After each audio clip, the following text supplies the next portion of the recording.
Okay guys, it's 1985 SS Monte Carlo.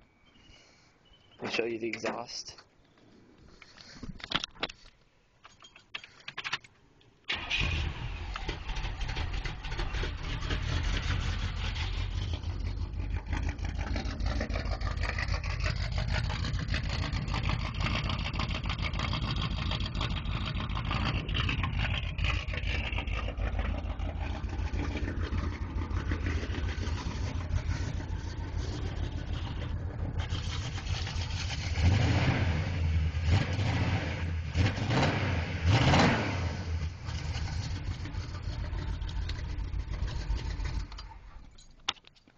Okay, thanks for watching.